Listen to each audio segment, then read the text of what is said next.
tu ni na algebra la me khoi dingwa he ya algebra khoi question khat kia hi ding ya himale he question khoi tiu kha ahunung tung changa exam hun chang khong i gele i solve hun chang khonga question khat is kia solve in question tampion solve sak thi hi chi phokomina he ya algebra a formula tom tamlo ya kontak lang masadi here if a plus b plus c equal to 0 then a plus equation a plus b plus c equal to 0 equation an ki zat ngai ngile a tanga 1 zat ding b tanga 2 zat di c tanga minus 3 here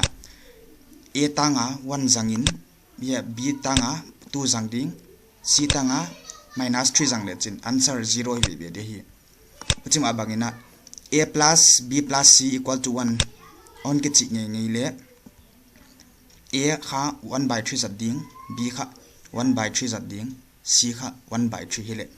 1/3 plus 1/3 plus 1/3 kha 1 hi abana if a equal to b equal to c question kha a b c kha akibat vek le a tanga 1 b tanga 1 c tanga 1 a b c akibat vek ding hi azyak tu a b c a equal to b equal to c akiti izakina yai formula te zangina ya anoya te yen suk masadi yet beng le hi jang question kha exam changin ahon tam pai ma himale saubi pi ke solve sek ya ahu chikai solve thi ding dan lampi oma izakina avekin chu ka test nai kia himale atam ju tham ka test teng digvek la izakina yai formula patina e akipia question an ki dong zoina answer te solve le it's hi if a plus b plus c equal to 0 find what is the value of a to the power 4 plus b to the power 4 plus c to the power 4 by a square b square plus b square c square plus a square c square here question khan here a plus b plus c equal to 0 kichi here wajaka a plus b plus c equal to 0 kichi changa a tanga 1 b tanga 2 c tanga minus 3 jang zat ding hi wajak na hai jang ina solve sin dingwa yan wayan tipya a tanga 1 zat ding b tanga 2 c tanga minus 3 reaction him yai a tanga 1 to the power 4 ai dinga b tanga 2 c tanga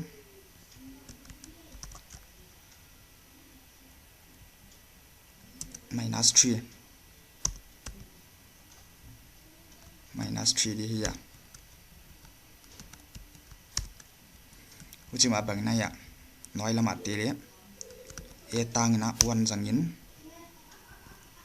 b tangina 2 zangin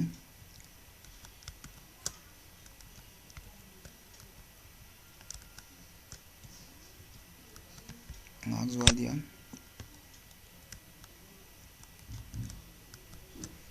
b tanga 2 c tanga minus 3 a tanga 1 c tanga minus 3 ai ya abana yet suk non le aya 1 to the power 4 kha 1 to the power 4 kha 1 here 2 to the power 4 kha 16 here minus 3 to the power 4 minus 3 leave yon multiply changina 81 kimu hi oja kina ya minus 3 to the power 4 tangina 81 minus kha atela himale minus leave yon multiply changina plus wa kai minus to minus kha minus plus wa kinjin multiply changa uchiba banga kha minus ni omlai wai tigel I multiply le plus wa non wai jaka ai kha plus tho tho hi 81 1 plus 6 plus 81 suak ta a tuna anwai lam pian 1 square kha 1 a here into tangina point kon ko dia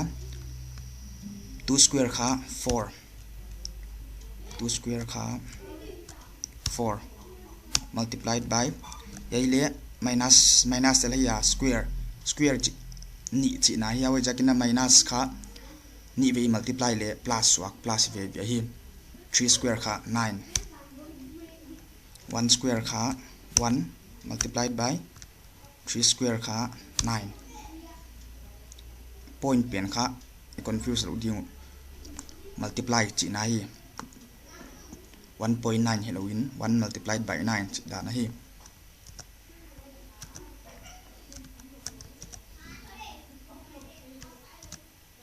abana ya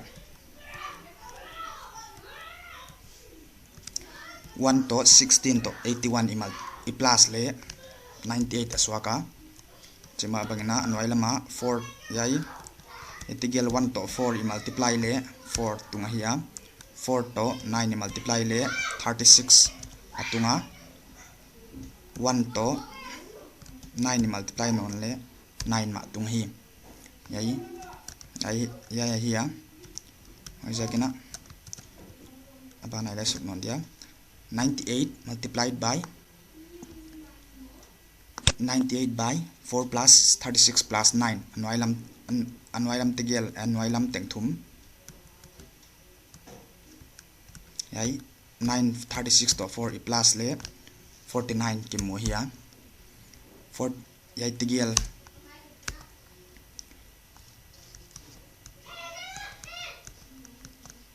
98 to 49 yun divide le 2